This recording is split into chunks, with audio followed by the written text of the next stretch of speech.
All right, so let's go and do a really quick roll call. The people in the room, we'll start with the people in the room. I am Stacy Howes. I'm the Chief of Long-Term Care and Health and Quality Initiatives. Hi, I'm Jean Marie Gow, and I am Acting Certificate of Need Chief. Ben Steffen, the Maryland Healthcare Commission. Joe D'Amatos from HFAM. Teresa Lee, MHCC. Julie Beard with MHCC.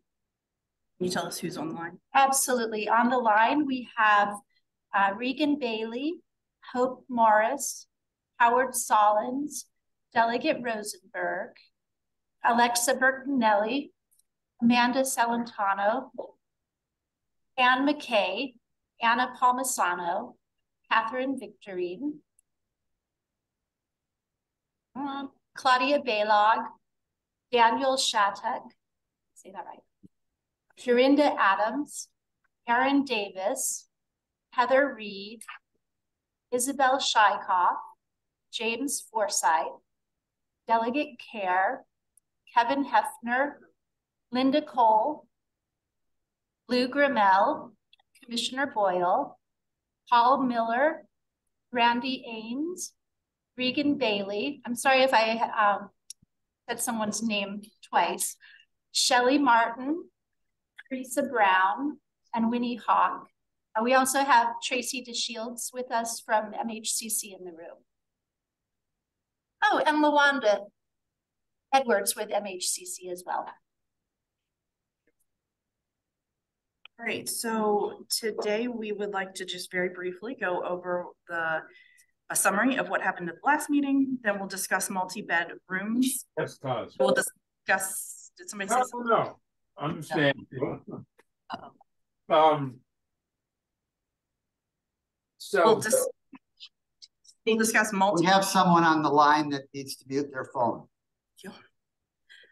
We'll discuss multi-bed rooms defined as 3 or more beds and the current requirements, some options for quality oversight. We'll discuss some possible ways to get to some recommendations for this work group, and then we'll talk about the tentative next steps. Before we do that, Ben, do you have any opening? No, really appreciate your ongoing participation. Too. And we hope that everyone remembers to mute their phone. But thank you very much for everyone attending today. We have, I think, the intersection Northern Parkway and Falls Road. And dreadful. Out of bike lane. Delegate Rosenberg. Delegate Rosenberg. Delegate Rosenberg. Whoa, I'm being called on the Zoom. I'm here. I'm on another phone call for a moment. Can you mute it? Sir, could you please mute your phone? Oh, okay. Sorry. Thank you. Thank you. Everybody was hearing our conversation.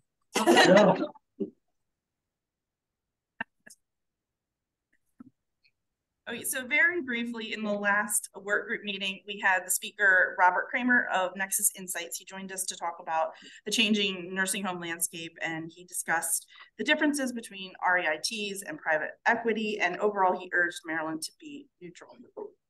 We also discussed the identified concerns of the work group, which we will go into a bit more today, and we discussed some possible additional oversight, which also we will go into a bit more today.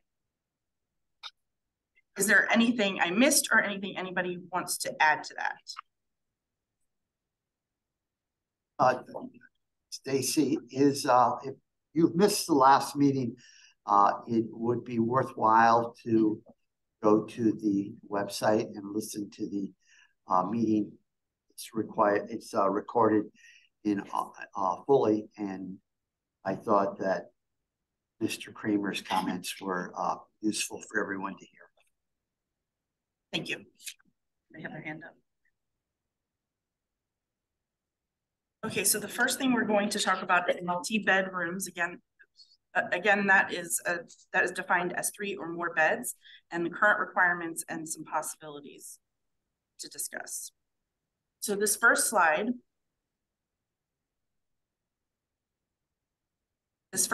shows the percentage of triple and quad beds that make up the beds of each jurisdiction within Maryland. So there's 24 jurisdictions in Maryland. 10 of them have 0 triple or quad beds. So that's about 41%. And 7 of the remaining 14 jurisdictions have between 10 and 30% of their beds made up by triple and quads. And then the remaining 7 jurisdictions have triple and quads making up less than 10% of their beds.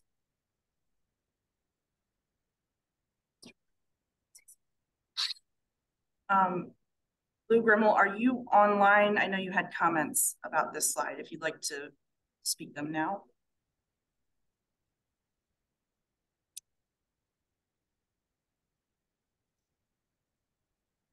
Okay, well, we'll just. Let me know when you want me to jump in with some top line stuff, super simple top line stuff. I'll go when you tell me. What? I'll go when you tell me. Okay. To jump in. I'm gonna read what he said.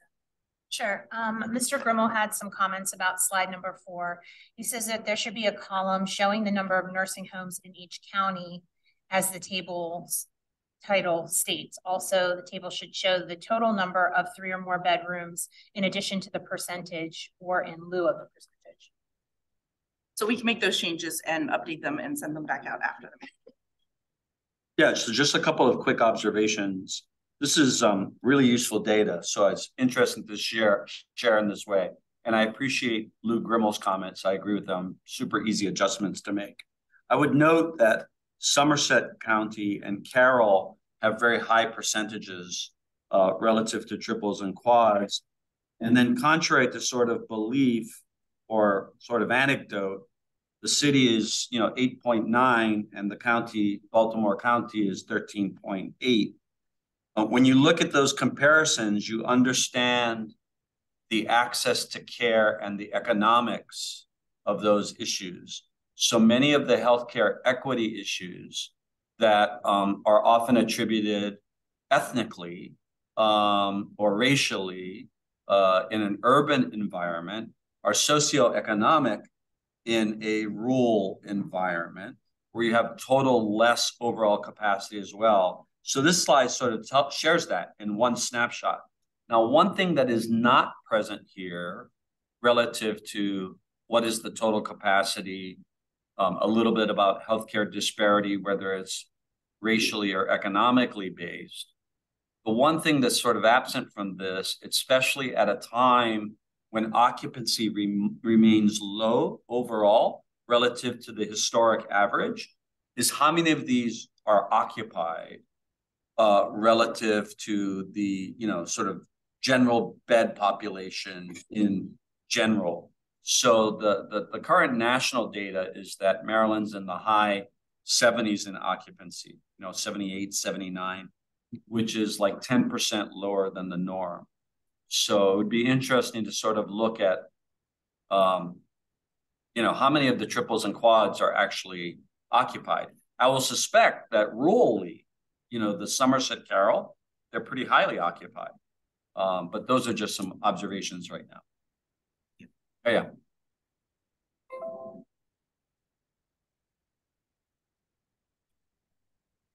Our next slide is on current laws surrounding multi-bed rooms in nursing homes.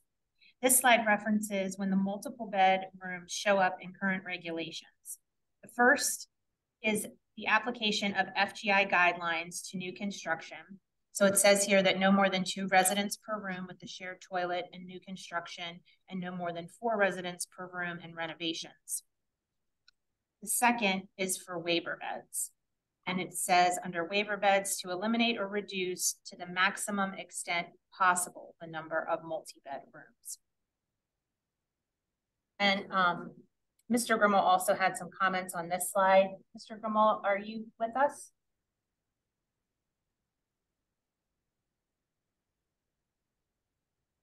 Okay, I can just read what he wrote. His feedback was that with this particular slides, it should be revised to include COMAR 10.24.20.05a, which says that the appropriate living environment states, in addition to meeting the FGI guidelines, applicants may not develop rooms with more than 2 beds per room and shared toilets, and reduce rooms where there are more than 2 residents sharing a toilet. So he says there should be an addition there on slide 5. Other comments?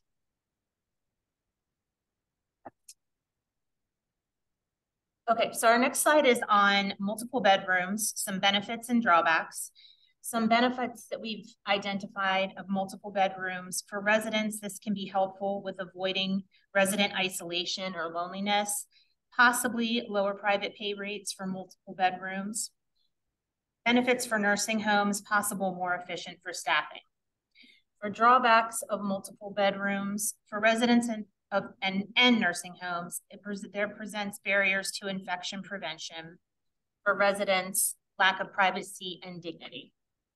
Some of the considerations for looking at the multiple bedrooms are the need for the nursing homes to incur the expenditure of reducing multiple bedrooms and the possibility of acquisitions becoming incomplete. And we have two people with their hands up. First, Howard Stallings.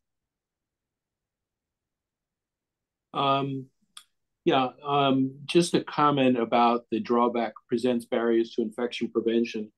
For reasons unrelated to Maryland, I've spent some time with this issue.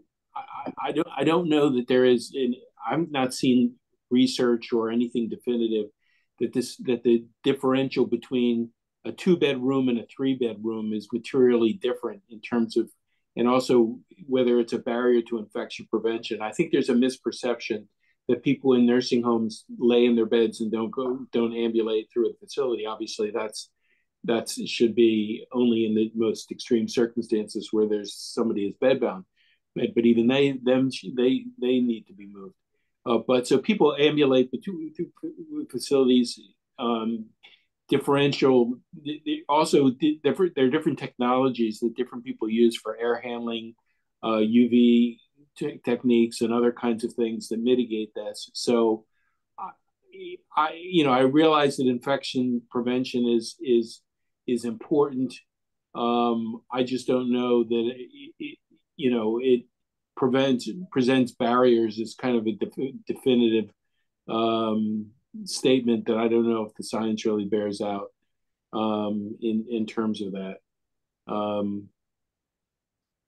So just again, just a point of clarification. Thank you. And Isabella Shykoff. Yeah, hi, Izzy Shykoff, Maryland Department of Aging. I was kind of taken aback when I saw this slide. In the opinion of the department, there's no rationale for benefits for multi-bed rooms. I mean, this is simply a holdover, a carryover from hospital wards. If we want to have a hospital ward, then let's just admit it. But there's really no reasonable benefit to justify quads and triple rooms for nursing home residents. Thank you.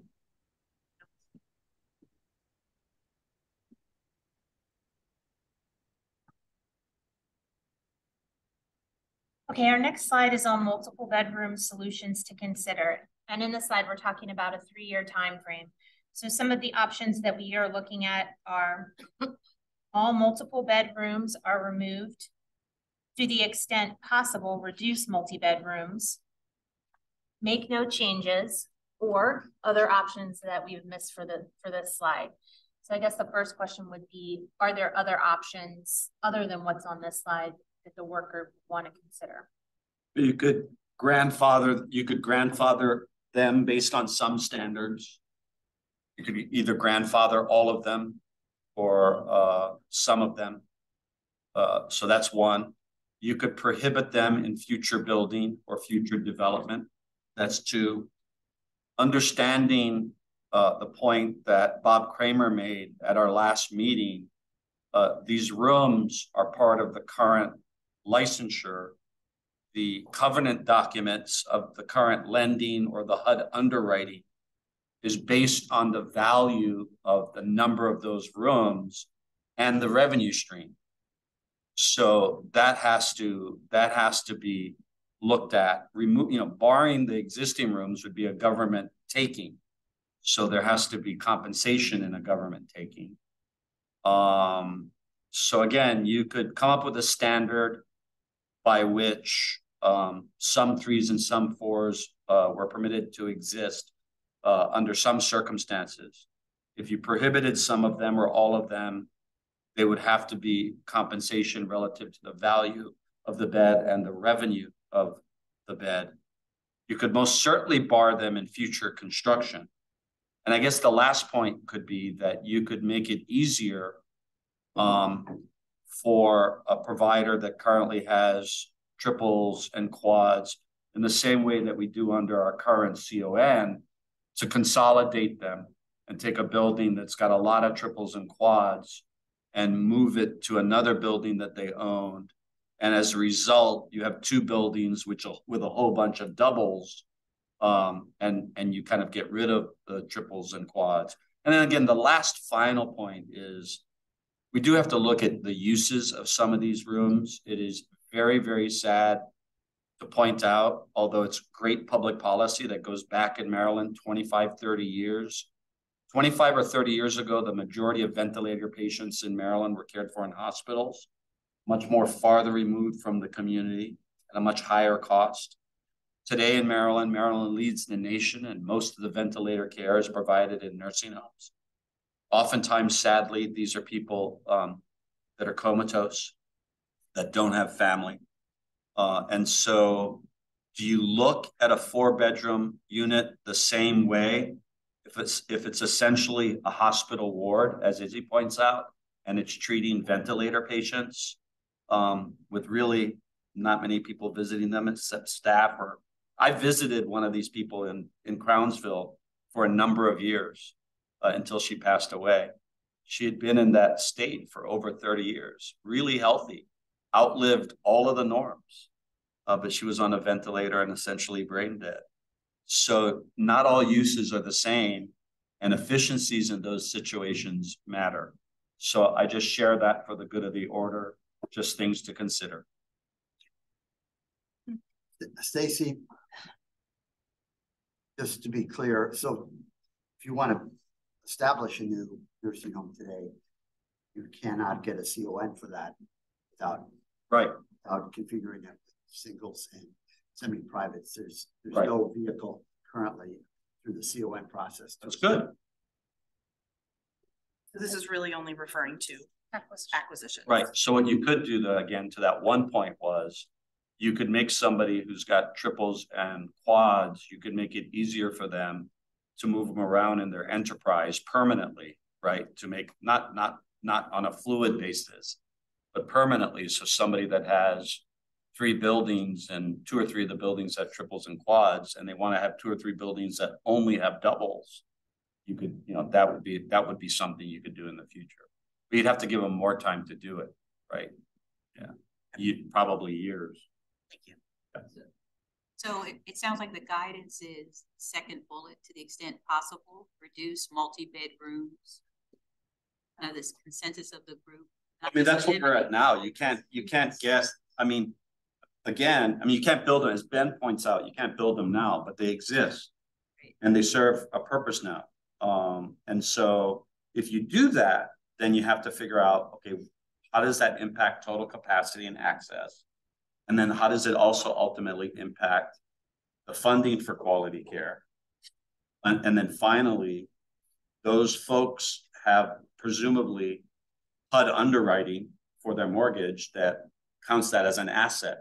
So how do you count then for the removal of the asset and removal of the revenue stream?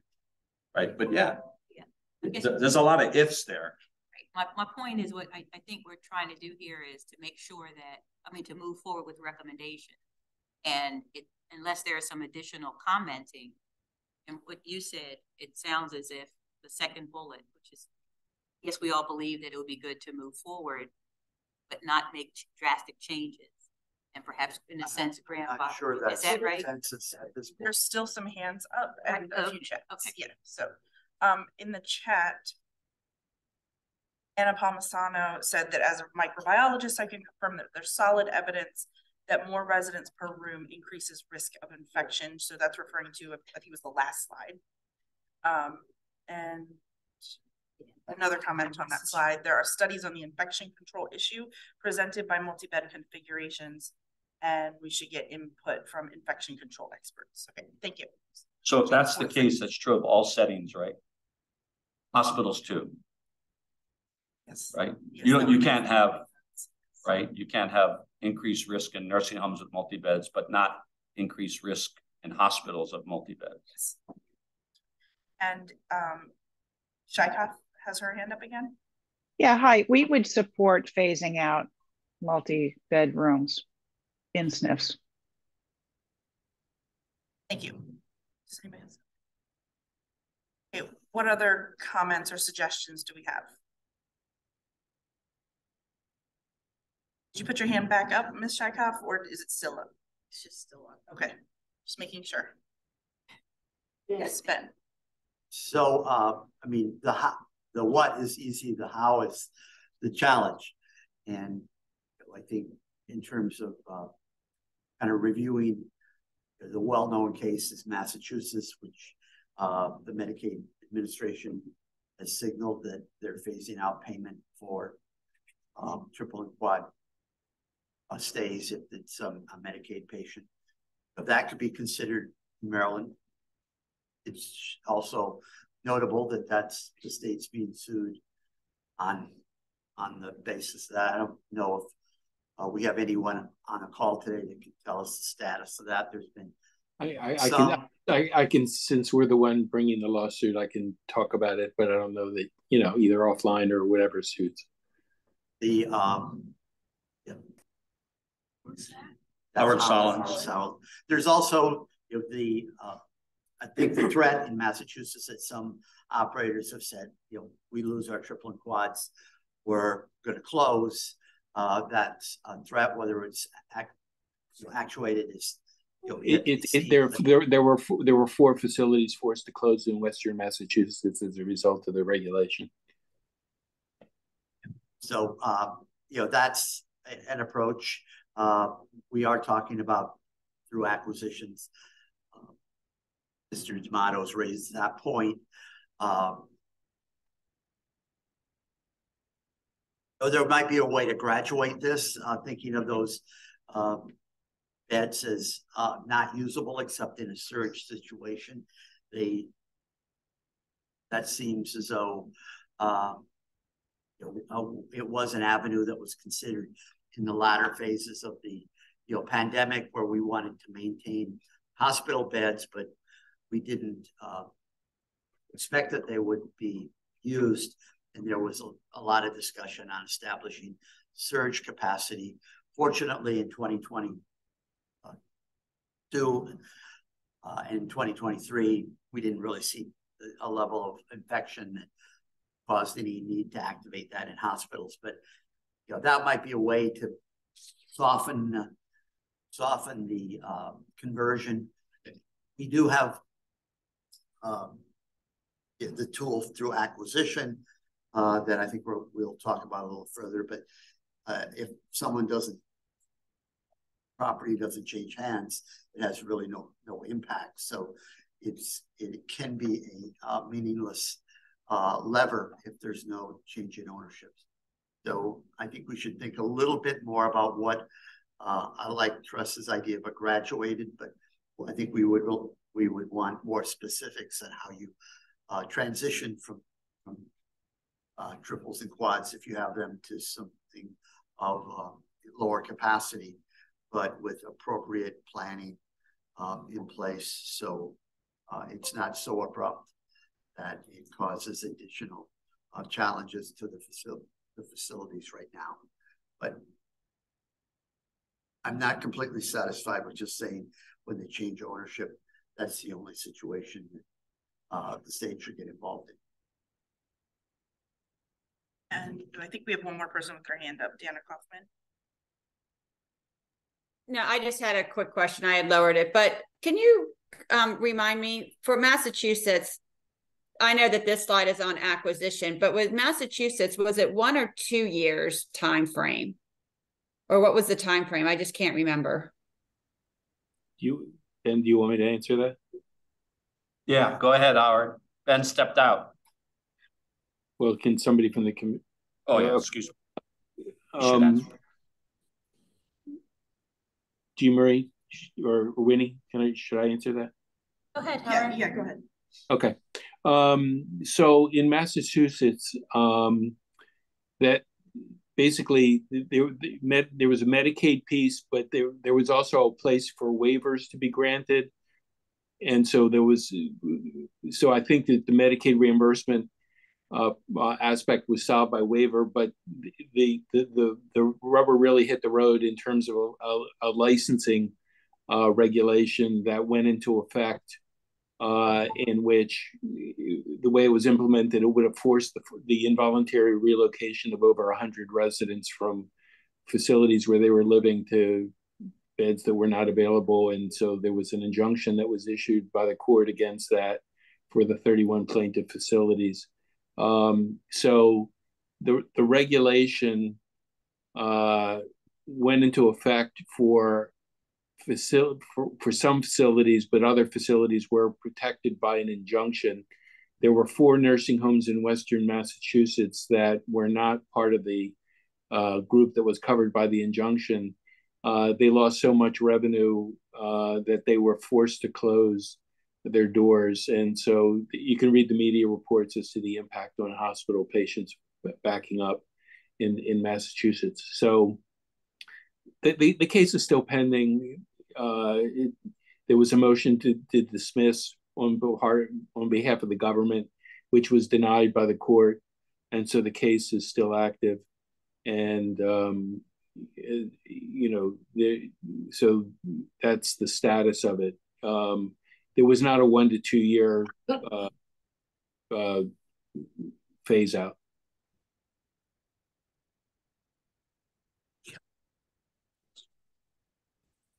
Okay, so just to reiterate, to Teresa's point earlier, so is it the opinion of the work group that, to the extent possible, reducing multiple bedrooms, and what Ben had added in, making sure that it's a smooth transition with appropriate planning?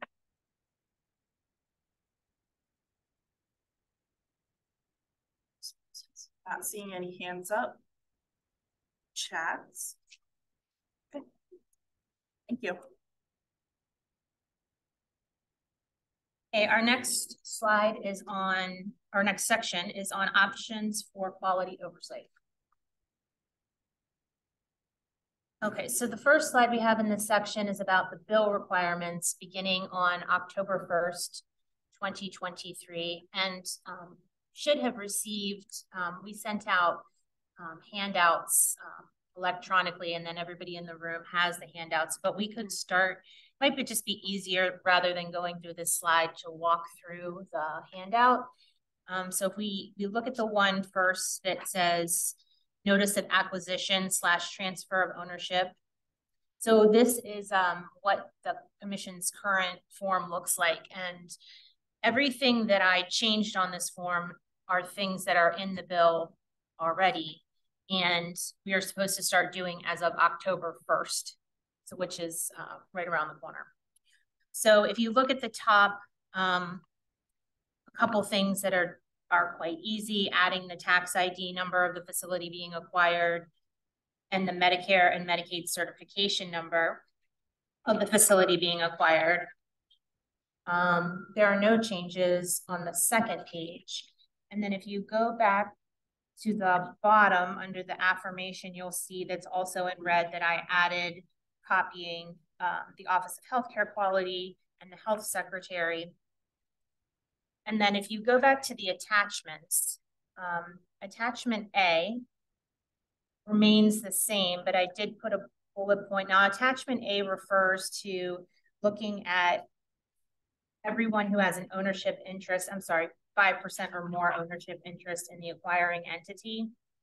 So this is the attachment that we currently use. What I added here is looking back 3 years, which is new, to do that look back. And that is one of the things that we talked about in the work group. So I think it's good that that is already there. What is completely new is Appendix B. And Appendix B has a few new things for us to be doing with our acquisitions. The first, we have to now list the 5-star rating, which we were already doing that, but now it's in the regulations starting October 1st. The second thing talks about quality assessment. And so what it says is,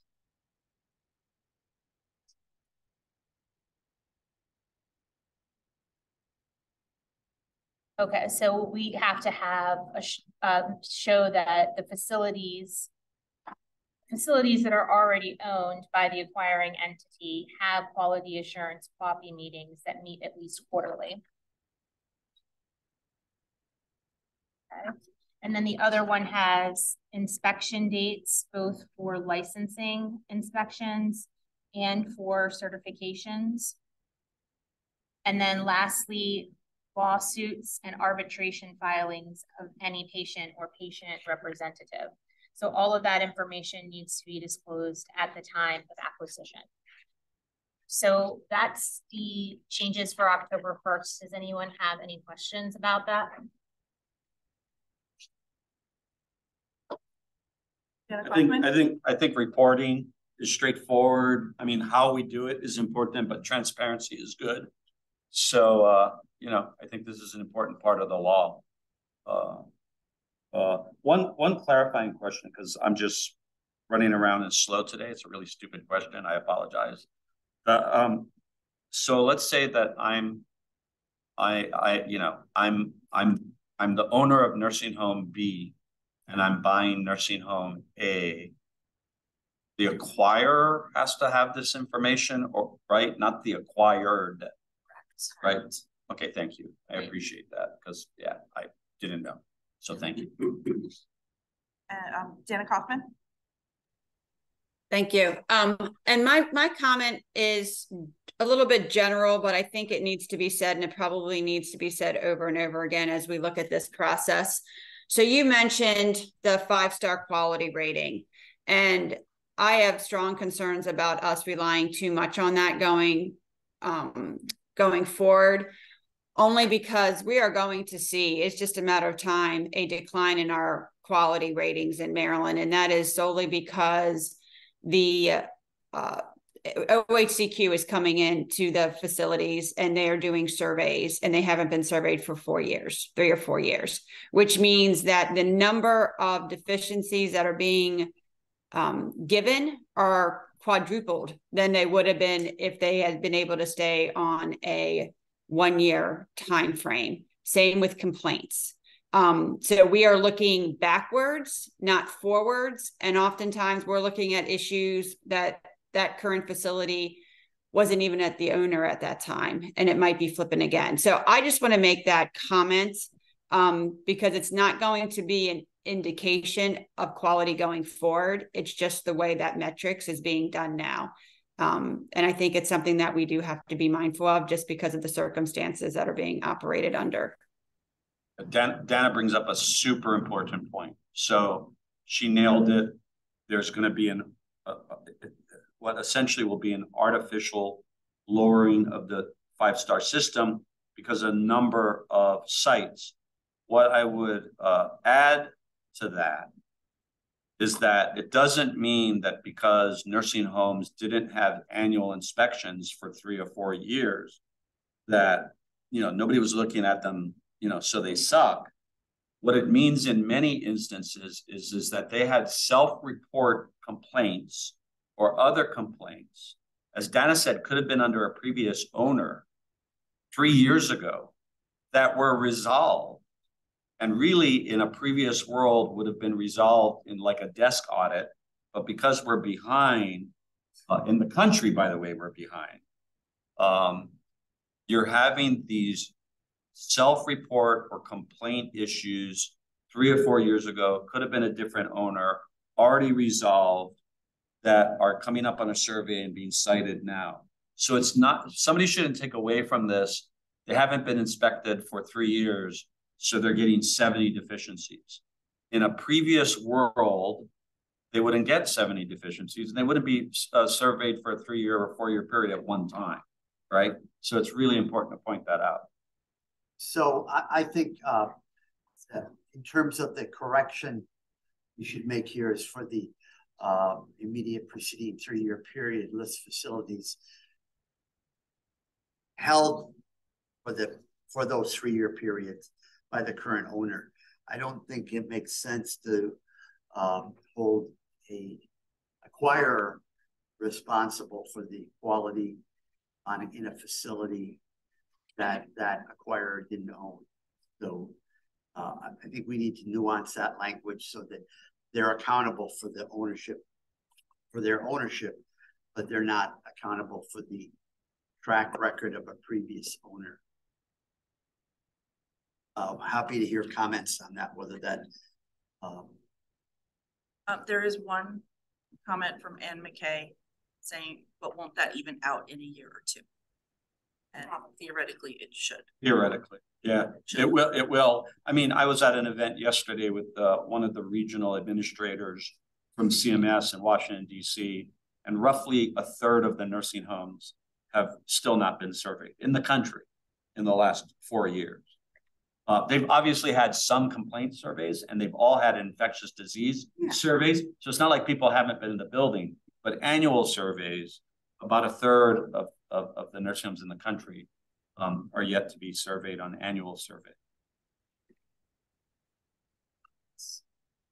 Ms. Shykoff, you have your hand up. Yeah, can't we, you know, I don't disagree that there'll be probably a spike as a result of COVID and the survey results, but there's language in the CON law now that speaks to a pattern over years of poor operating facilities. Can't we use something like that?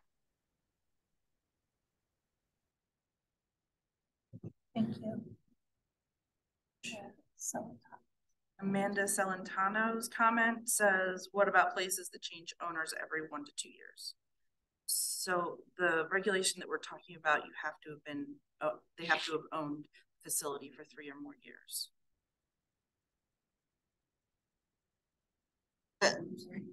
The acquirer or the owner? The acquirer. The acquirer.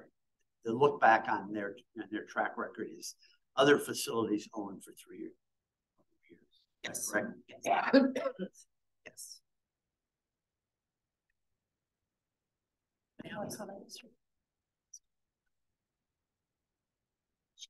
So how much time are we giving ourselves to execute on this? Are we going to get to that? Yeah, no, that's a good point. I'm glad you brought that up. So we were hoping to make the suggestion to go from 30 days to 60 days if the work group feels like that's reasonable, because it is an additional amount of information that needs to be gathered in order to complete the acquisition process. Does anyone have any feedback about So that? I mean, one of the things that this is to work, it's not going to work by denial of licensure. It's going to work by entities seeing whether they could acquire, whether it would likely be approved. So we have to have enough time. So you do want that. to be outside.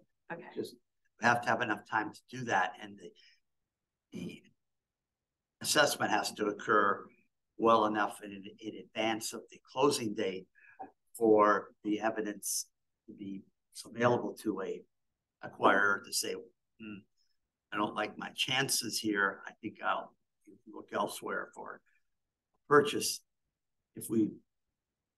The problem that exists today is that the time frame is so compressed that you're facing an alternative, and OHCQ is facing an alternative of, if we don't license a newly acquired facility, we risk a closure, which in most instances is at least as catastrophic as a poor performing purchaser taking control. So I think we have to think about the sequence of that. And of 60 days is about as far ahead that I could conceive of pushing it, but there has to be enough notice that no alternative is available, but to let the acquisition go through. Okay. No, I just think because you know, one of the things we're going to have to be looking about is quality assurance. And if let's just say the way the regulations read now, this is all nursing homes, not just in Maryland, but they want us to be looking at, you know, the whole country. And so if that's a Genesis or that's a ProMedica, you know, you could be looking at 100 or more nursing facilities, quality assurance, minutes, meeting notes. So it's just a lot of, could certainly be a lot of paperwork involved. We just want to make sure we have enough time to complete it. 90 days be too long. Howard Solins. I just want to suggest that for those who didn't participate in the last meeting, that the speaker made some very salient comments about chilling effect, and sometimes you want a speedy ownership change. I think there's an appropriate recognition among the people who are speaking to this on this call about the massive amount of information that is going to need to be reviewed, and that doesn't even take into account the massive time frame to compile it. And so, you know, I'm not suggesting that we don't look at these issues, and I think Ben makes an appropriate comment relative to outside dates and timing. But I just think, you know, certainly you're not going to figure it out in this call, but you need to bake into the process situations in which you want the ownership change to happen sooner rather than later.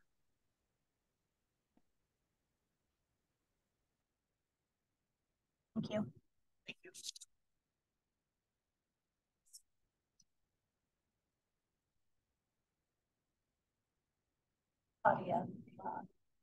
Claudia Bela. Yeah, to that point, I think it is challenging to find that sort of sweet spot of like, what do you mandate as a reasonable amount of time to embark on what is a pretty substantial amount of research in ownership, and given the state of how many actors are operating in the state that also operate out of state. I will say that whatever we do, you know, the push from the current administration federally is to attempt to make some of this work easier on states with improved statewide, you know, improved federal disclosure. And we're not there yet. But I think, you know, creating a policy that looks forward to a future where some of this heavy lift and some of this heavy research is presumably going to get a little easier as federally new requirements are being imposed on ownership disclosure. So I mean, I'm hearing all sides on this, and I kind of, you know, sit in the camp that while it's understandable to want to expedite some of these acquisitions given the state of the world, we shouldn't do that and in a way that sacrifices our ability to understand what's going on. Thank you. And we have a comment in the chat from Brittany Hawk. She said, I agree with Jean Marie's comments that the number of facilities currently or previously owned that may need to be reviewed may require a longer time frame. Thank you.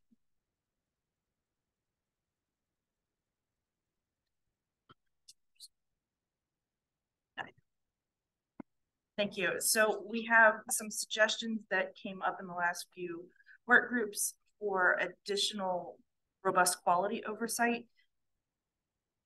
One is to align the Maryland Healthcare Commission CON quality standards regulations with nursing home acquisition standards, with the caveat that CON quality standards are currently undergoing a review. And Another option is to add performance requirements from the Nursing Home Family Experience of Care survey. This would only be applicable to existing Maryland nursing homes because it's a Maryland-based survey. And then adding abuse flags and special focus facility status, tracking that before and after nursing home acquisitions. What are thoughts on these additional quality items of additional quality oversight?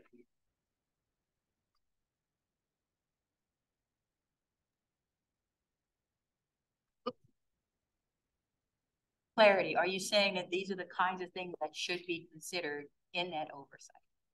Yes. And it's not, it's not determinative whether or not you can be approved or not, but these are the things that the commission will consider. Yes, thank you. Those are items that would go into these are items that could go into consideration during the acquisition process. Commissioner Boyle. I'd be very much in favor of the first bullet of aligning the CON quality standards regulations with nursing home acquisitions. I've never liked seeing the acquisitions handled differently from the CON for a new facility. And I think that's going to solve all problems. And I understand the quality standards are undergoing a review, but it certainly will be helpful. Thank you. And what percentage of the acquisitions that you reviewed, Jean Marie, would have been difficult if it had been a CON? Just give us a ballpark. I mean, this is not in more than half. More than half of them, I would say, would have been difficult if they would have been CONs. Just a ballpark guess. Thus, so the need for rethinking a little bit on the quality side. So I appreciate that. I think I agree with Commissioner Boyle. I understand the direction we're going in this conversation. I don't have any like hard stop signs relative to the discussion. Relative to what we talked about before, I do have a little bit of a yellow caution though. For the reason based on what Bob Kramer said last time, and based on what Dana and I said this time. So we find ourselves in a scenario where we are now coming off a huge period of acquisition in the Maryland market, right? We've had an unprecedented number of sales in the last 3 years in Maryland. In many respects, some of those operators went from having 2 or 3 centers in Maryland to 20 or 30 centers in Maryland. Previously had no centers in Maryland. This is happening now at a time when the CMS 5-star system will become inaccurate because of these 3 or 4 years of surveys that are caught up, right? And Bob talked about, when we had last met, about a possible future contraction in the marketplace where some of the new owners, based on different assumptions of when they purchased those buildings, different market conditions, can no longer have a quality product or run something that we want in our state. It's possible, right? They'll be short on revenue given the changes in the marketplace. So if these scenarios are not be the case, I'd be a lot more green light on what we're talking about right now.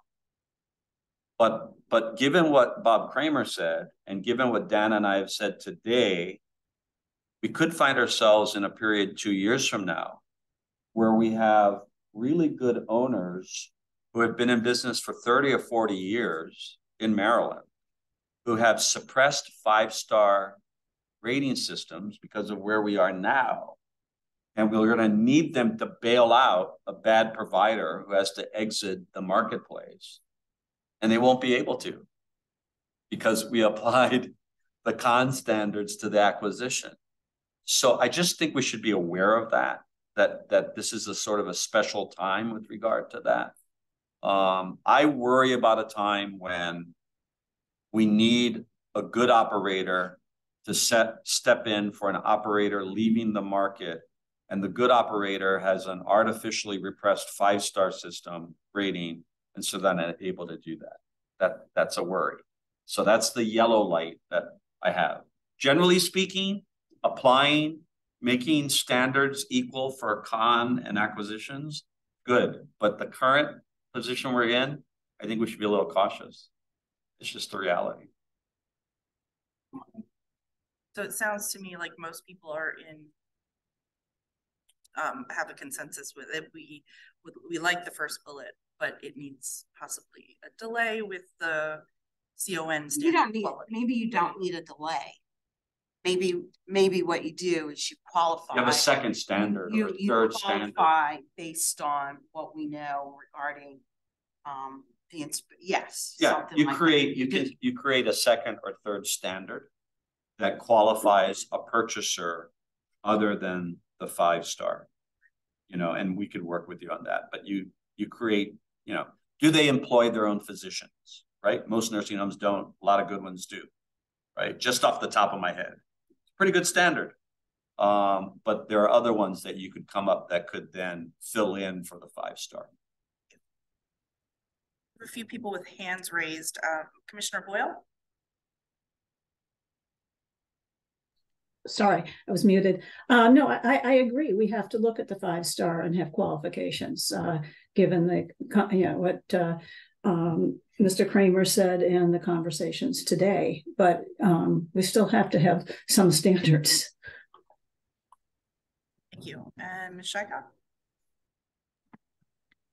Yeah, I think the department supports the first bullet as something to use in regulating nursing home acquisitions.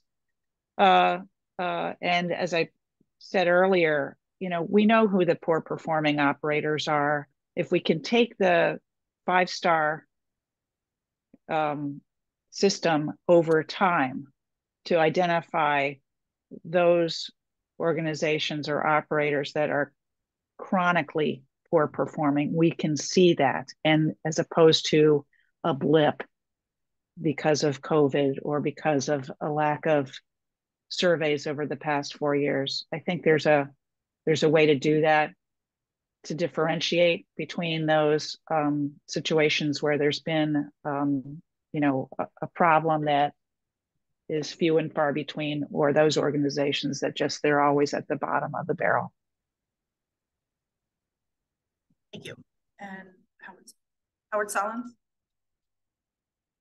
Yeah, just a quick observation. I'm not trying to turn this into a debate about the new proposed CMS proposal for staffing. You know, there are different points of view on that. Obviously, anybody who reads the media knows that there are different voices advocating different. But I think one thing that is a certainty, I know that there was a comment earlier, I think Ann had a good comment about things leveling out after a year or two as you get through the version of COVID that we all tragically had to deal with. But if that regulation is enacted by the administration, I don't think anybody would disagree. I guess it's possible people would disagree that there will be more deficiencies, that there will be more penalties in terms of, I mean, that's the intention of the regulation, is to be, I think the expression that the federal government used was crackdown. And so I would just say that I wouldn't look too closely at an expectation that things will return to some earlier version of 5-star as things level out. If anything, you know, looking ahead, you'll see more deficiencies. I guess I think we should be hopeful but realistic, and you know, I think that's what you know, it would be maybe the best scenario. We'll see. I do have a question, and we're not developing regs here, but I would personally look at an acquisition of a 1-star facility by an owner who had a 2.5-star performance record, a little different than I would look at the acquisition of a 5-star facility by a 2.5 facility. And I think, you know, if a particular facility is basically on its knees, can't get much worse, you know, we need to think about what, you know, we're not necessarily giving a green flag, but we're giving a green flag for that acquisition with some conditions or caveats. Whereas if it's a 5-star on average performing operation, which there may actually not be that, but let's say 4, we might look upon that a little differently if that same facility is the target facility is a 3-star. It's good. The record of the acquirer is worse than the target. What does that mean? I think, you know, some of the facilities that have been rescued here were not good facilities to begin with. On the other hand, some of the, you know, what comes to my mind is, you know, is Copper Ridge, that used to be maybe nationally known as a facility and hasn't performed well recently, didn't perform well under a previous owner as well. But I think our rules here need to be a lot more nuanced than we currently have, where, you know, it was with the best of intents. I was here, we put this in place, but now on execution, we see some of the challenges. We also, you know, have to, if a 2-facility owner wants to acquire a 3rd, they better be doing 4 stars on both, or they're not going to get through the gate. So small facilities, these rules don't work too well either. And we definitely, you know, to the extent an owner that has 2 facilities in the state, does that constitute a small business or not? I leave it to someone else to make that call. But we would say, if it's reasonably well performing, we would encourage them to take on another acquisition. I think what, you know, I'm saying is, I like the ideas, but we have to be more nuanced. Those are really, really excellent points. I agree with all of them. Thank you. We have a couple of comments in the chat I want to address. Trying to find where they start. Okay, Claudia Baylog said, do they employ their own nursing staff? Oh, yeah, I guess that's another standard we could add. And we can also identify within the 5-story categories for focus. Can you say more about what you mean by that? Yeah, I mean, getting to this getting to this really, it's the nuance and the devil in the details, right? Like, if there's this concern that the star ratings in and of themselves, based on whether the expansiveness of the survey data, you know, I think, yes, everybody agrees that star ratings will decline. And so I think that when you're saying, you know, creating like standards for acquisitions, you know, I think it's helpful to ask the questions. Well, what are we trying to ensure that an operator, a pattern of behaviors, as was stated before, what are the patterns and practices and behaviors in operation that we're really trying to ensure doesn't land in this facility that's on the market, whether the facility is currently operating at a 5-star level or whether that facility is really poorly humming along at a 1-star level. And so I think sometimes it's helpful for these conversations to be really specific, right? Like, what are the things we're looking at with regards to infection control, but being nuanced in thinking that everything around infection control, exploded around COVID, right? What are this, within CMS's 5-star ratings, there's categories on staffing. So what is the turnover rate for staff of the acquiring party? Is that applicant somebody who has maintained staffing levels that approach the kind of adequacy that we know is connected to quality? or not. I made that comment about employing their own nursing staff because that was just a response to Joe, right? Like, do they employ their own doctors? Like, you know, we can talk about nursing staff, and everybody across the health spectrum is relying heavily right now upon temporary staffing agencies. And I think everyone can agree that's a bad thing, right? Like, it's a bad thing from the perspective of, you know, paying higher, paying to a third party. From a business perspective, it's a bad thing for continuity of care. I would argue it's really bad for continuity of care. I don't think residents like not knowing the folks who are caring for them. So like, I'm just saying, like, when you start digging into what the 5-star ratings are measuring and what specifically they connect to in quality, we can also start like tailoring this exploration of, like, what do we want to see an operator looking like, an applicant looking like, who's looking to acquire a facility? I'll stop there. I always talk too much. Thank you. Carissa? Are we saying here that we want to align in principle with the way in which we review CON? So we know perhaps CON has to be looked at in terms of the 5-star quality ratings because of the same issue that's going on with CMS. And we're saying we want them to align in a sense with what we're doing here. Yes. Yes. There's a few more comments in the chat. Aaron Davis asks, are the quality and staffing components of the 5-star rating accurate and up to date, or is just the survey component that is out of date? It should just be the survey component.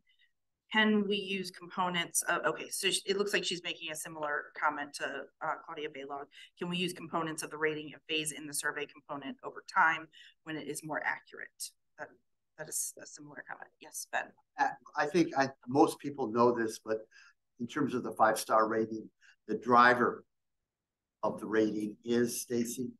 Is the survey, the inspection. So you cannot go up, you cannot score above 2 stars if your inspection is 1 star, correct? That's correct. So you could be doing well on staffing. You could be doing, this is hypothetical. You could be doing well on staffing. You could be doing well on your MDS quality reporting, but you're failing on inspections. And I think you could probably argue that that's maybe appropriate, but it is something to keep in mind that you're topped off in terms of your star rating. You're doing poorly on inspections, which, you know, is what is heightening the concern today as these inspections are, you know, accelerating again. And Anne McKay said we can't dilute standards because of what may happen in a few years. Families in current nursing home residents need to know what kind of facility they are looking for, they're looking at or living in.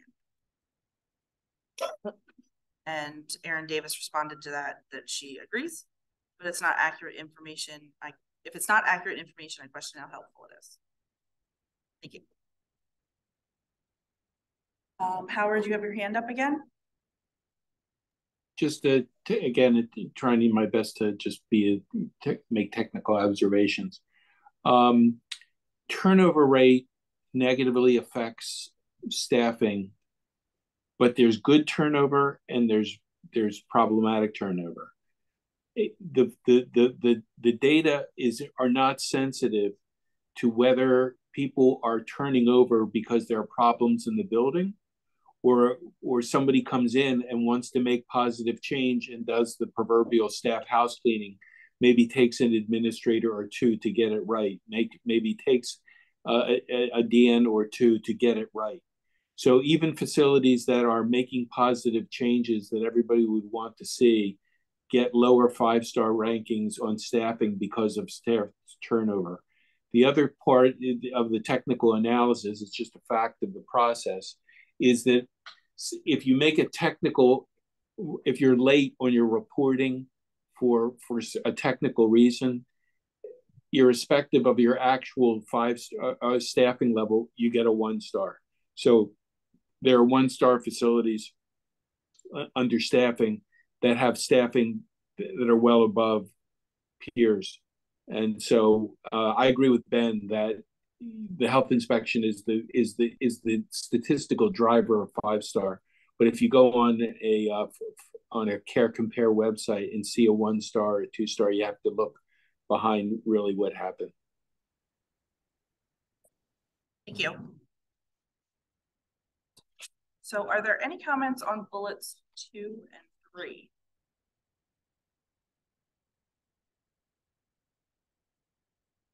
So how would use flags and special focus flags, what are we thinking on that? The idea was to just give a more holistic, when we're writing our write-up for OHCQ and the health secretary, to not just make it about the 5-star rating. And these were things that we can take a look at the family satisfaction as well. We can look at abuse flags or special focus facilities to try and make it a more holistic picture with the data that we already have when we do our write-ups.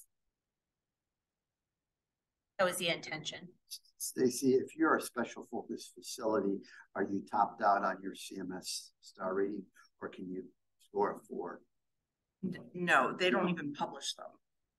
Star ratings are so if there's a period of time where I think they don't even publish a star rating, and then if you're a candidate, you do, but I don't know what the top out is, but they're not going to be a 4-star facility.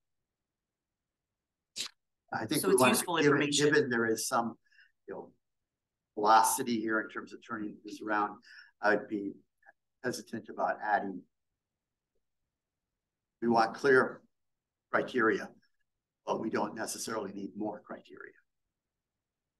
Wait, so we don't like these last 2? I'm not saying that. I'm not saying that, but I'm saying more, given this is applied to acquisitions, saying we'll take 6 months because we need to assemble the data is probably not what the industry is going to want to hear. That's a good point. The commission reserves the right to consider those things, their own issues. Yeah, that might be a compromise. Okay, that's a good compromise. Any other comments? Howard Sounds, do you have your hand up again, or did you leave it up from last time? Just took it down. Okay. All right. Thank you. Let's move to the next. So these are additional options for quality website for nursing home acquisitions. Again, we don't necessarily need to do all of these because to Ben's point, we don't need to add 6 months.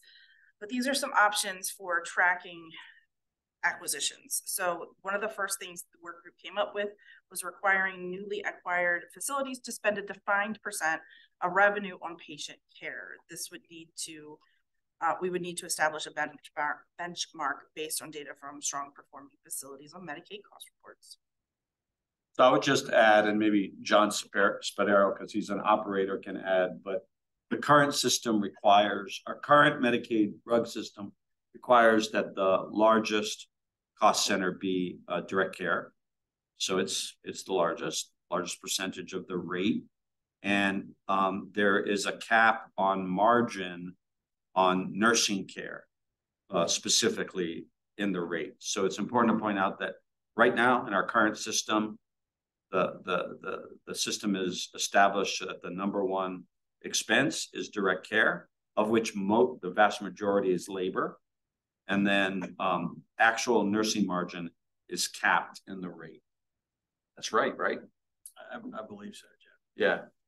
Yeah. Would you add anything else to it or no? Really? Yeah.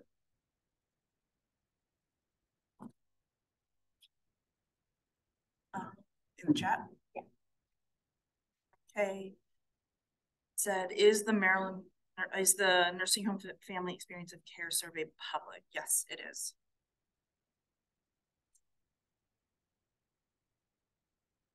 And okay, so another option that was thrown around was require the facility operator to submit operating budgets for the first 2 years after acquisition. The point of this would be to align increases in revenue with increased expenditures on facility and staff, and to monitor any increases in Medicare revenue and track any possible evidence of upcoding.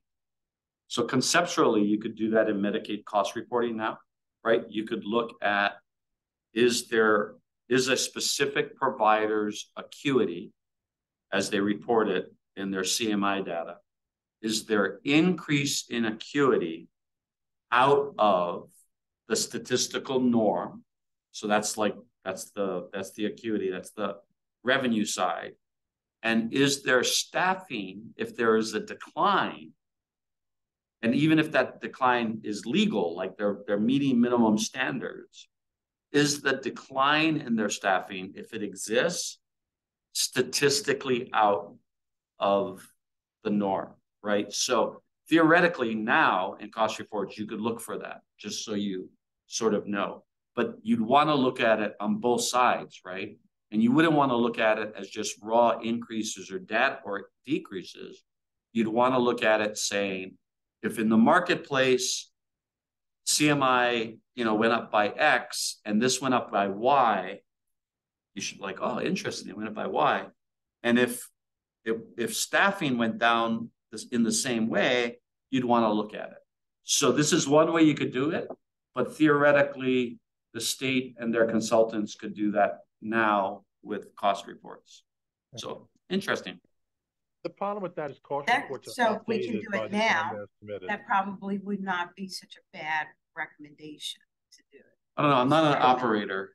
I'm not an operator, so I don't know about operating budgets, right? I'm a policy guy. I don't look at, I look at healthcare policy. So what would you say, John? This is Sorry, Paul Joe. Miller from Lifespan. Thinking about something else. Oh, Paul Miller's trying to chime in. Oh, yeah. The only problem with that, Joe, is cost reports are so outdated by the time that data is submitted. You're talking, it could be 18 months before you have that data. For a whole year, but isn't it a rolling data, Paul? So you could have Q1, 8 or 10 months later. You can have Q1 case mix index information, but you would not have cost data. Right. Or staffing data. Right. No, I mean, that's true. There's a lag. There's a lag on that. Pretty big lag. That's the only downside about the cost. I'm not disputing that there's a lag. I'm not speaking for or against. I like the idea of identifying outliers in terms of quality issues. Sorry. Also, it would be good for trending.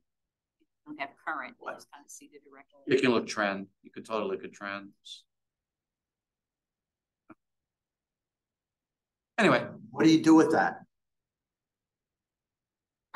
Once you have it. Sorry. What would we suggest we do with that? I think the idea was just to review it before and after the acquisition, and it would be a way to keep tabs so that they know someone is paying attention to what they're doing.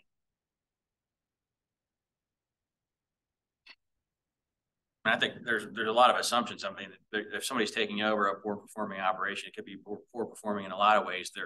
Maybe they aren't coding properly, which is hurting their revenues. And if they come in and fix that, the revenues are going to go up, but maybe the expenditures won't. So I think it'd be difficult to really make correlations between that. Regarding the upcoding, the operations are already on the Medicaid side, intelligent reviews, evidence of any kind of coding issues. And on the Medicare side, the industry is heavily under scrutiny from the recovery audit contractors, the RAC audits that Medicare does. So there are people looking at that on a regular basis in terms of nursing home coding. So that information could be available to us. I don't know that I don't know that to the extent it's public, but I'm just saying it is being scrutinized by regulators. And if something is improper, then the Medicaid data is public. The Medicare RAC audits are not public unless there's some sort of wrongdoing or finding. Then the RAC audits are public, right?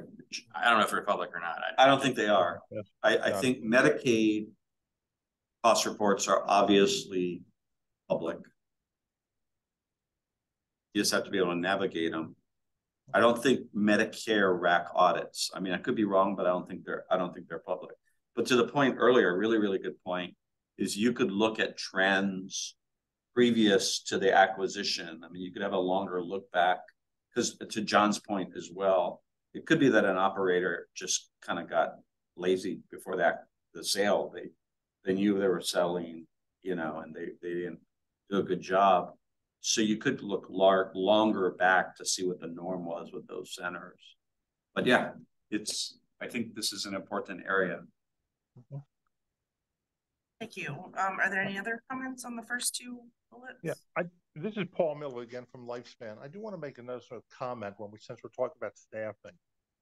The mail and pay for performance model does recognize staff stability and turnover, which is as important as staffing levels. And I think that needs to be considered. When you have a facility that has very little turnover and longevity of staff, that's often better than the amount of staff. And I believe that needs to be taken into consideration. All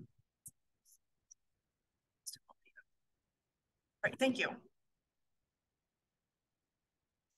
Howard Solins?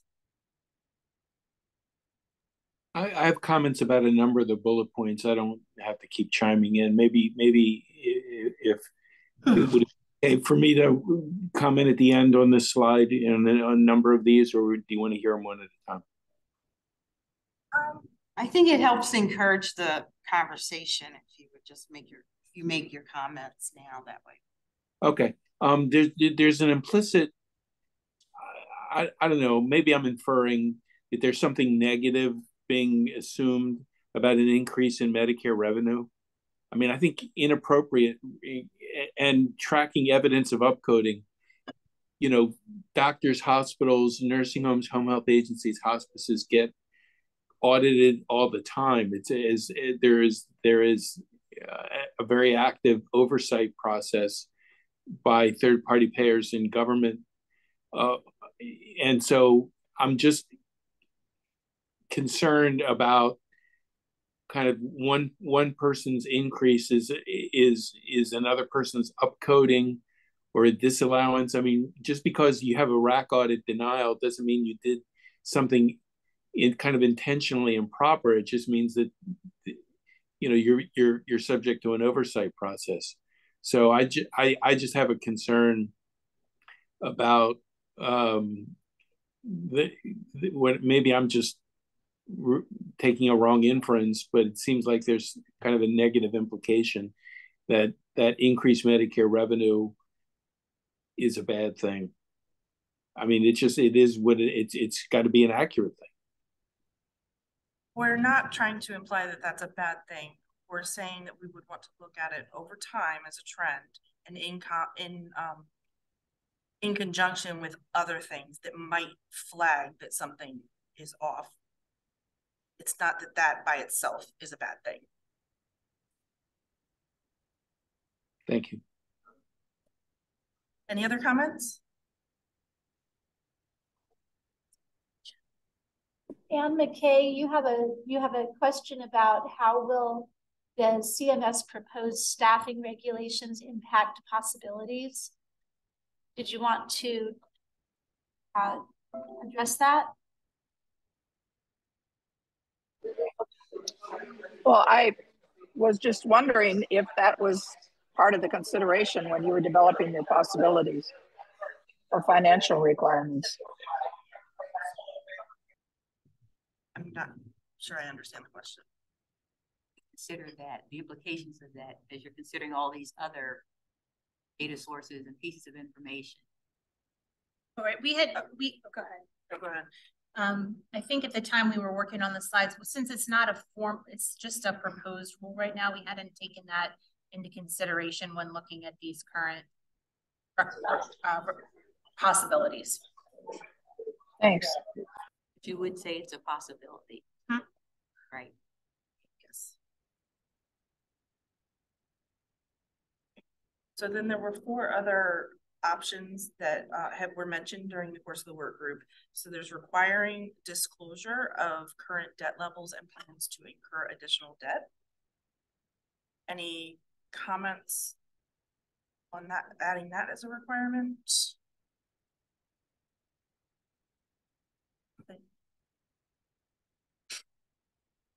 Okay.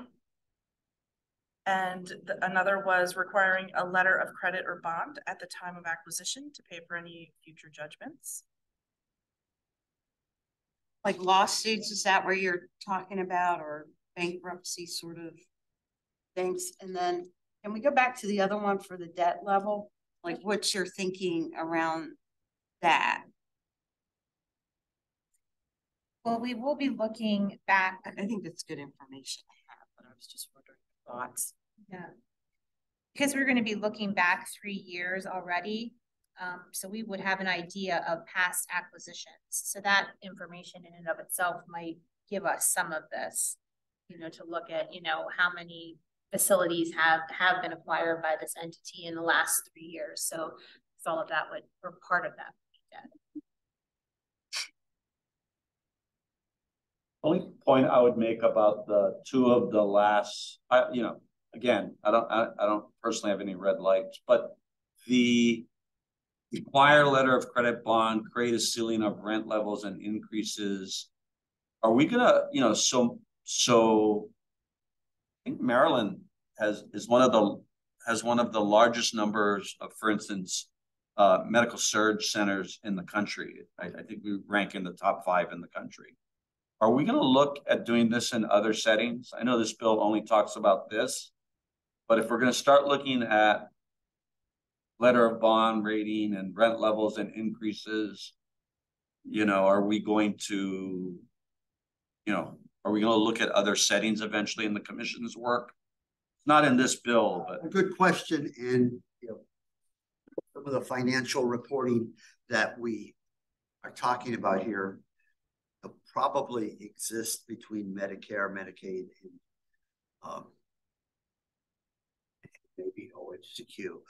But I think adding more consistent with our goal of monitoring acquisitions, we have to think carefully about what's sufficient, what is helpful. I mean, we are, some people on the call may be familiar with our authority for ongoing oversight of certain cardiac services. Right. That was triggered by a crisis, largely in PCI back 10 or 12 years ago. That does take a lot of work, and there's only 25 programs in the state that have cardiac surgery or cardiac surgery, and PCI alone. And that takes a lot of work. Ongoing oversight is not for the faint of heart. And yeah. I think we want to look at this. We're mostly looking at what are the triggers that would apply to an acquisition, which does seem to me be over a pretty narrow window of time. And if we're going into another process that is, you know, ongoing oversight, we have to look at what Medicaid, Medicare, and other organizations are already doing. I think, see, you know, how does that add? Because 2 years after the acquisition occurs, and we discover some of these facts, we are not going to take away the CON authority, but there may be steps that we can take, such as that's a factor in a future acquisition. But I think we have to look at all of these last 4 pretty carefully, and also look at our ability, our staff's ability to make accurate, efficient assessments. It does strike me as some of these are going to require either additional contractors or additional pins. Thank you. Howard Collins. Yeah, debt levels I don't have a comment on. Require a letter of credit or bond. I don't know what I agree with the earlier question that one of the participants raised about what are we talking about in terms of future judgments and how you calculate the amount of that.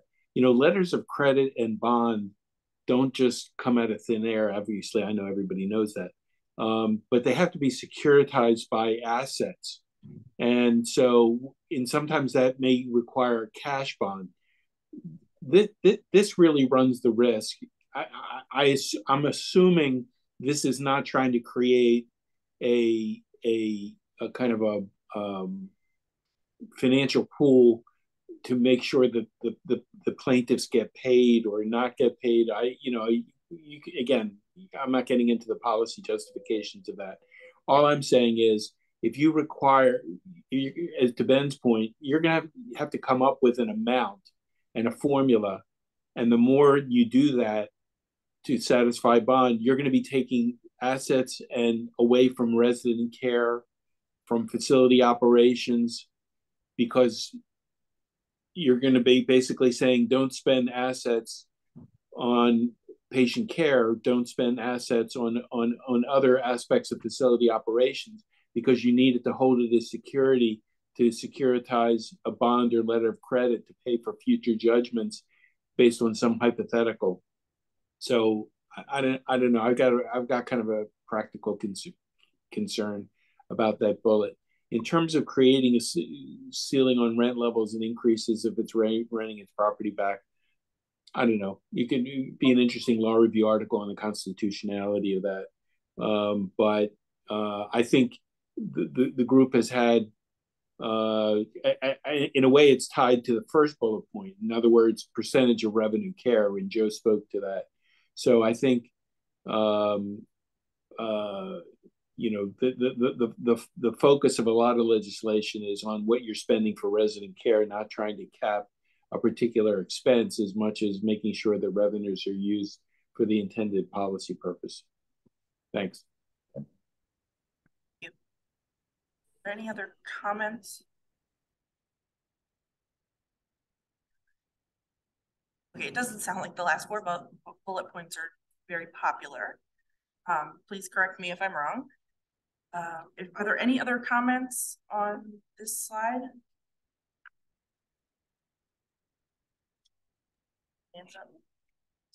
Okay, well, thank you. Let's move. Oh, Claudia Vela.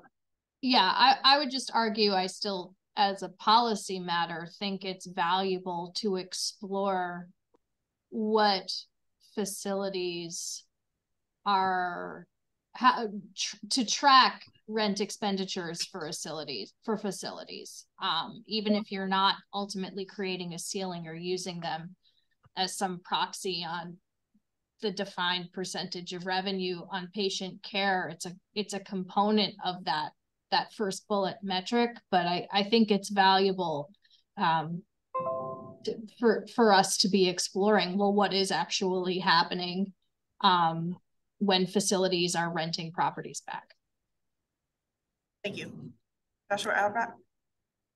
Yeah, I'm sort of similarly, I just wonder if those who are very well versed in this could speak to whether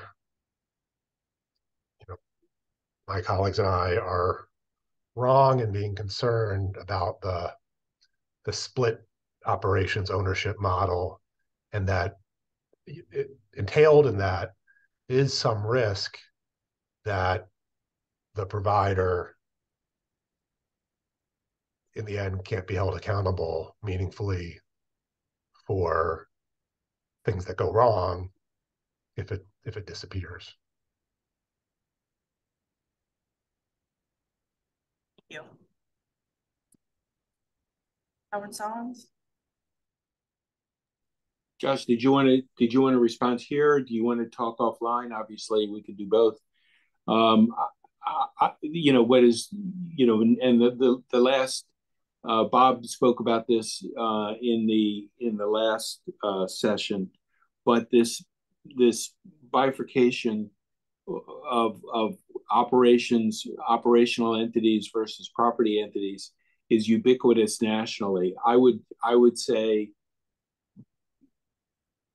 you're not going to attract buyers who you want to attract if you say that you have to only have the same entity in being the operator and the operations. I think that there is a conversation that can be had in terms of accountability and oversight, but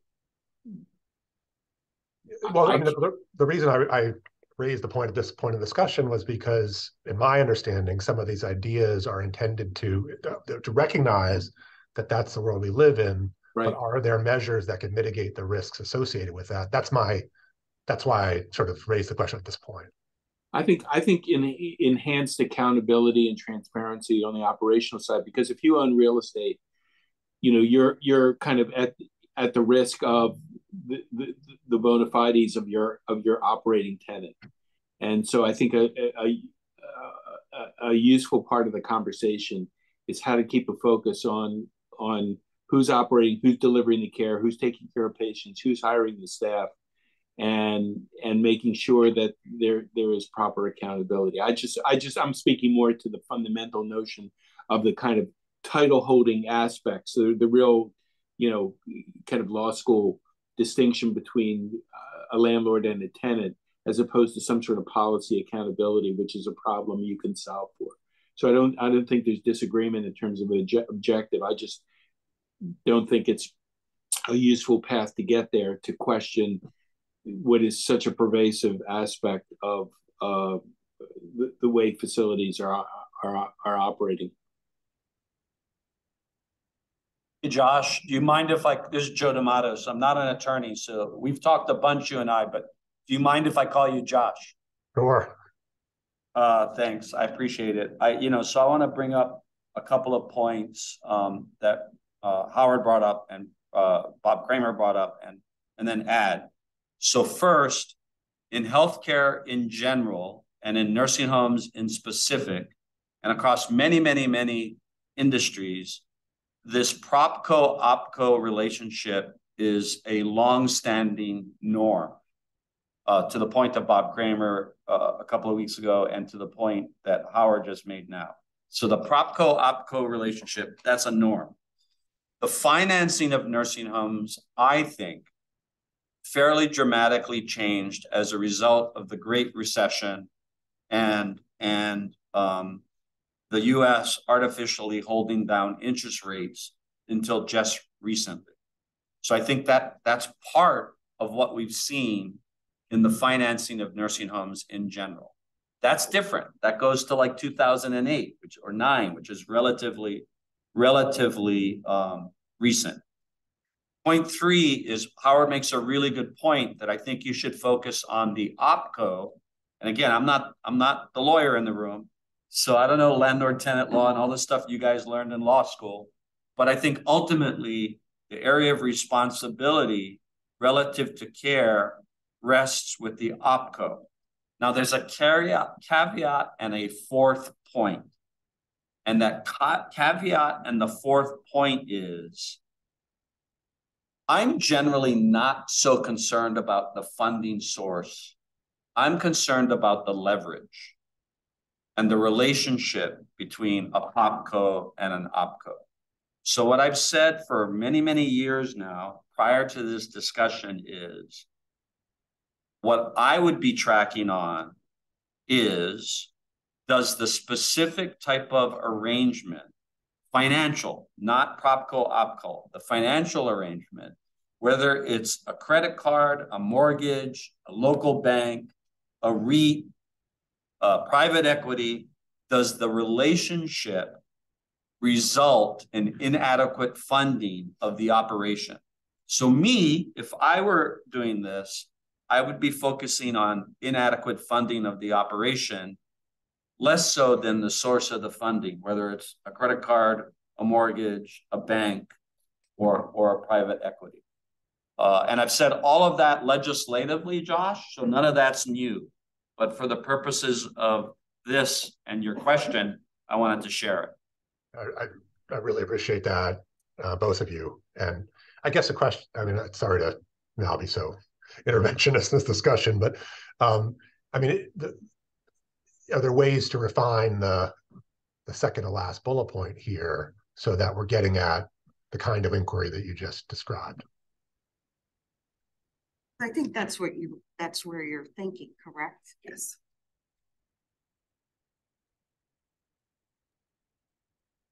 So we have a question in the chat from Anne McKay, and it's regarding that last bullet point. how hard is it to check for false claims? I actually had a follow-up conversation. I wondered the same thing, Ms. McKay, with the OAG, actually with Shelley, who's on the call. And she said that the sources that the Maryland Healthcare Commission is already using, so we already use the PACER site, which lets us look at court cases, and we also look at the OIG exclusions. And she said that if it wasn't sealed, that we would be able to see it there.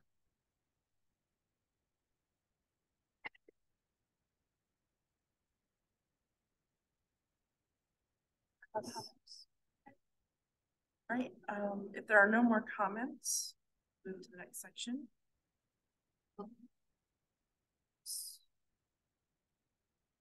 Okay, so these were additional options for quality oversight specific to staffing and legislative requirements. One idea was to create a barrier to laying off staff. This would be accompanied by a time frame, and it would include provisions for poor performing staff. Are there any thoughts on that one? Back. Concerns?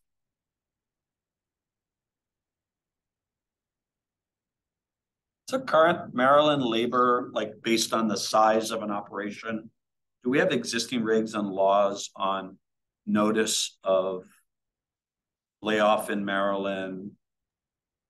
There are. Aren't there current labor laws? There are no notice requirements. I don't know what the trigger is for a firm size. We should look into that. I think there's a federal requirement under the WARN Act, WARN, like under the WARN provision. There's a state WARN law. There's a state law too, Howard? Yeah, I don't pretend to know it off the top of my head, but there's a federal WARN law with a trigger, and there's a state WARN law. WARN is an acronym for those. Sorry to use gobbledygook. WARN stands for something. WA. It's an acronym for something that's a worker or something. Erin Davis, you have your hand up? Yeah, I just want to make one comment regarding the laying off of staff, putting a barrier there. I just want to caution us. I do want to protect the staffing levels and the good staff that is doing great work. But I do want to caution us, knowing that the environment we're in is we have to be innovative in how we staff and the staffing models we use going forward. And I don't think that's all played out yet. So although I agree we want to protect the staff and protect the staffing levels, I also want to make sure that operators have the flexibility to be innovative going forward. Thank you. Claudia Belo? Sure. This was something I raised in an earlier meeting, and I think it's sort of like a game of telephone that got a little lost in translation. So in California, there's a law that says and I think it's 60 days. I don't think it, there were concerns that this is a year or 2 years. I think there were that for 60 days, and I could pull the reg for the group. The acquiring owner of a facility can't make material changes that include, layoff. I believe there are provisions for poor performing staff in that law. But it's also, reflective of, it's not just about layoff, it's about changing the conditions of the workplace. So when a new operator comes in, making changes to existing health insurance costs for staff or wages. I think that it's creating a barrier to upending existing staff conditions to prevent to prevent additional workers from moving on is what that particular piece of legislation in California was trying to address. I will get the specifics on it. But again, it was just sort of thinking about staffing and retention and turnover, and where there are operators who may come in and materially change staff conditions in a way that furthers turnover, is there a way to address it? You know, and I'm kind of agnostic on this whole principle broadly, but I raised it a few weeks ago or meetings ago because it was one approach that California took. Thank you. If you can forward those regulations to us, we can get them to the whole group. So Anne McKay has the question of, can we use all of these? And I'm not sure, did you mean just the first bullet that we're discussing, or all 4 bullet points on this slide? All 4 bullet points. Thank you. Thank you. Well, it's possible, but we do have to make sure we are cognizant of people's time as well. So what other comments do we have about these? The next one would be prohibit NDAs with staff and residents. Any comments on these first 2? That's what we've already heard. Okay. How widespread are NDAs among residents? Anybody able to provide some insight into our non-disclosure agreements with residents? I don't understand what they're asking there. The only thing that I know of in the marketplace is sometimes there's an agreement to prohibit solicitation of, John can speak to it, of an employee, or preventing an employee from going to a competitor, a key employee, right? Vice president of something. But I don't know about NDAs with just, the frontline staff or residents. I don't have a frame of reference. And that came up in one presentation or another. It did, and we're trying to remember who it was. It might have been Shelley. Might have been the OHG. If she's on the line. Or maybe Joshua, if you can. Yeah, I think that would be something, if it's occurring, we would definitely want to take steps to discourage, but I don't think that. I don't know how widespread staff are signing the NDA. This is Howard. I've never seen one. Okay, Joshua, can you add anything to this? No, I'm afraid I can't. I don't. It's not. It didn't come from me, and I don't. I'm not aware of it. Shelley's presentation. I'm sorry. Okay. All right. Well then. And Anne McKay also notes that she hasn't heard of them for the CCRC residents. Okay. Well then, I guess that's an easy one. All right. The next 2. We'll move on to the next 2. OHCQ should implement current legislative requirements and then publicly report those findings. That comes from the bill that was passed 2 years ago on surveys inspections soon after acquisitions. They haven't been able to enact that yet. So first of all, begin enacting that legislation and publicly report the findings, is where that's coming from. And then the next one is publishing the results of the acquisition review so that residents, families, staff, and community members can comment before the transaction concludes. So making it public.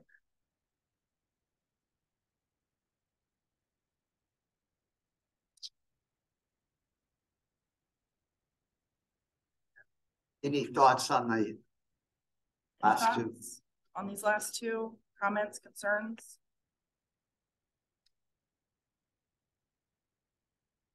Okay. Great, thank you. Okay, so the final section is a possible pathway to recommendations. This is a proposal for increase in transparency, accountability, and quality for nursing home acquisitions. 60 days is here, have it highlighted in blue. I'm not sure if 60 days will be too much, but I guess we can discuss that. But recommended 60 days. The applicant shall submit the required documentation for an acquisition. And then following that, the commission will post a summary of the transaction. That's similar to our current process that we're doing now, just within the 30 days. The comprehensive review process, the commission shall review the documentation and write a comprehensive summary. and construct a report to OHCQ/the health secretary. Secretary shall approve with conditions, or deny the acquisition request. And then there is a bullet point at the bottom on post-transaction oversight. And the idea here is that we would not stop at the acquisition, but follow up with the commission on either quarterly or some other time frame that everyone agrees on, just to see how the facility is doing post-acquisition. Any comments, questions about this?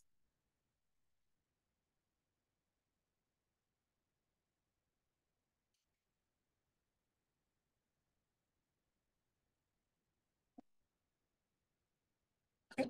All right, thank you. Okay, so some tentative next steps.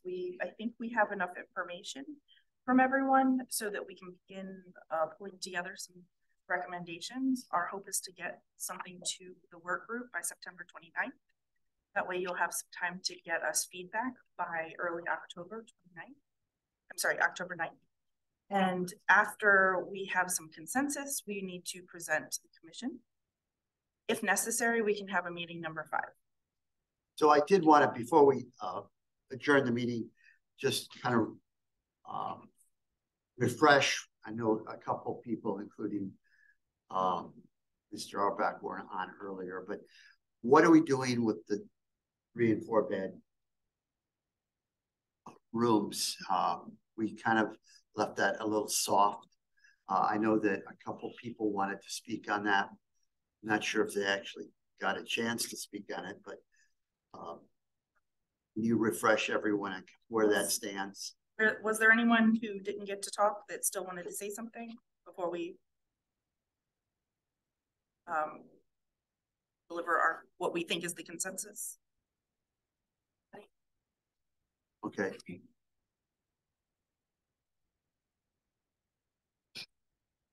What's the consensus on 3 and 4 bedrooms? The consensus, to the extent possible, this is relating to acquisitions. To the extent possible, reduce multi-bedrooms. Yeah, right. With the caveat about the transition and appropriate planning. Any further comments on that? Yeah, I think just emphasizing again that the CON process, it's not possible to establish a new facility with 3 and 4 bedrooms. Seems appropriate that we try to align that. It may take some time.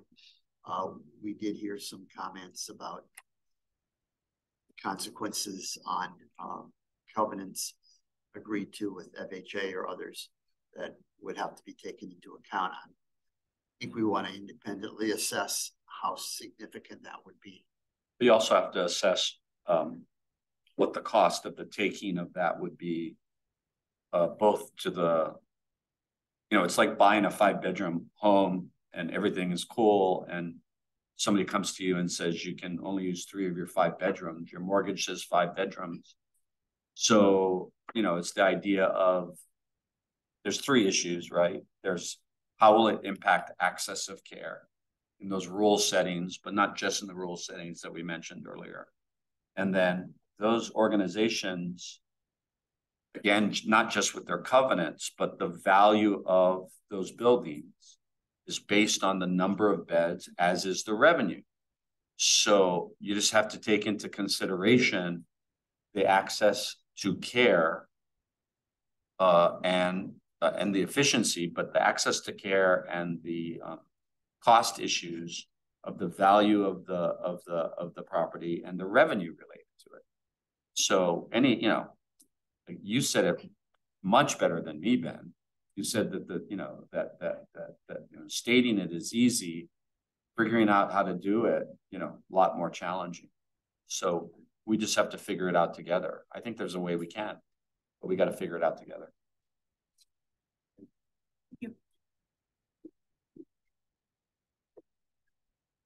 And then finally, we have a report due to the General Assembly on December 1st. Are there any other issues? So the work group would expect what, when? Around September 29th, a draft of recommendations, and then hopefully feedback within about 2 weeks.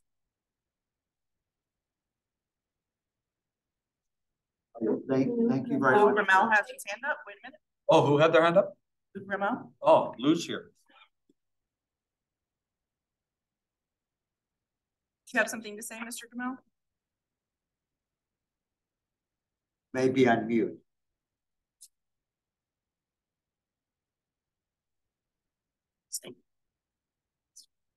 Okay. Thank you. Oh, wait, he's here. Wait. You're on mute. You're on mute.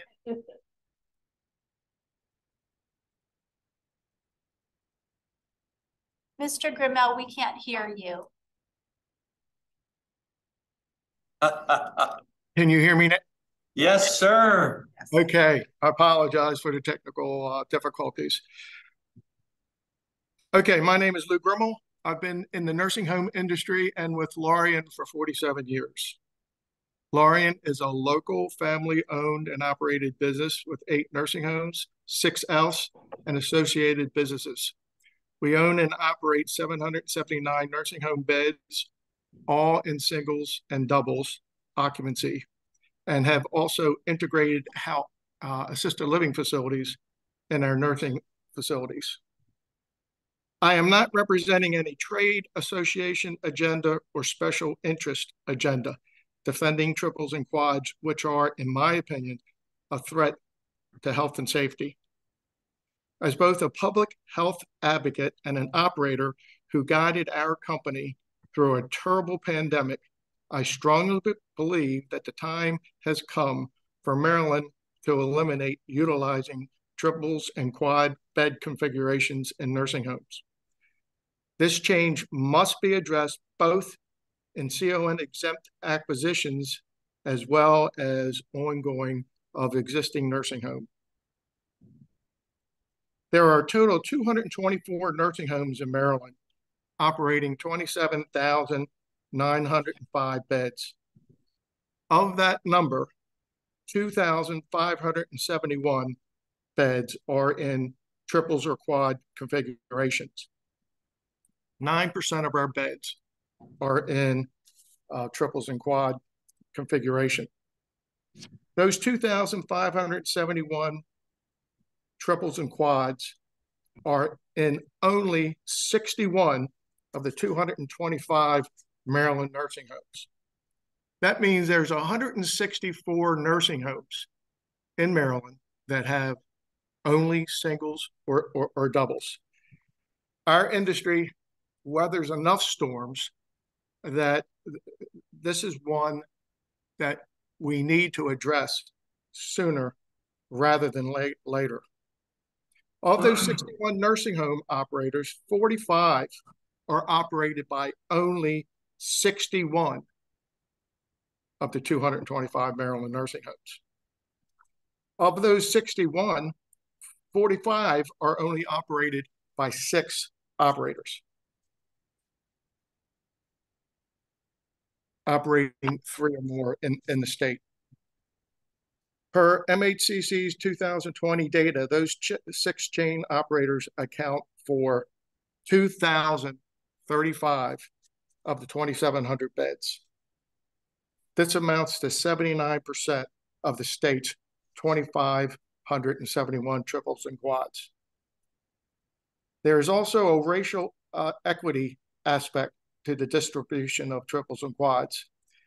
1,627 beds, or 63%, are located in jurisdictions with a large population of African Americans: Baltimore County, Baltimore City, and PG County. We already know that triples and quads are inappropriate living for living environments. How do we know that? Because the state health plan says so. In fact, you can even you can't get a CON to establish a brand new nursing home if it would have more than 2 beds to a room under the long-term care chapter of the state health plan. And if you want to renovate or expand an existing nursing home, you must reduce the number of resident rooms with more than 2 beds to a room. Infection control. Triples and quads are dangerous from an infection control standpoint. Have we forgotten the example that the state got public notoriety from the Pleasant View incident? Total number of COVID-19 cases in Maryland to date, 1,380,394. Total number of COVID deaths in Maryland to date, 16,000. It includes at least 2,168 deaths in Maryland nursing homes per CDC statistics.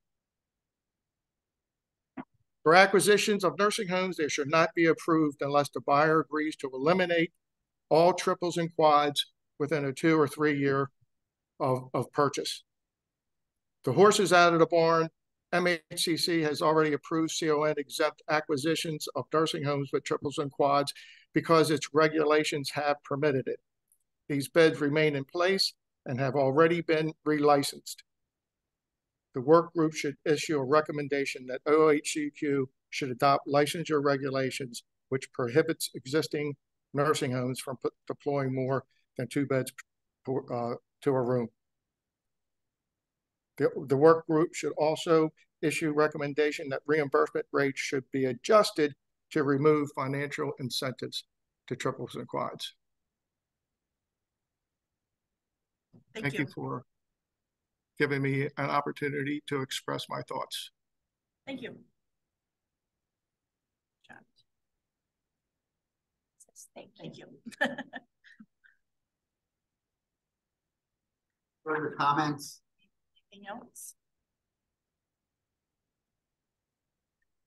Thank you, Lou. I think with that, something to think about as we conclude today. Commissioner Boyle. Commissioner Boyle. Commissioner Boyle. I just wanted to thank Lou for his comments. I think they're very well said and very important.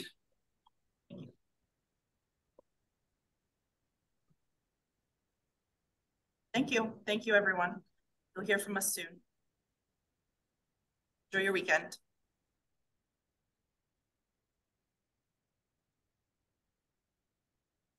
Take care, everybody. Thank you. Thanks. Happy New Year.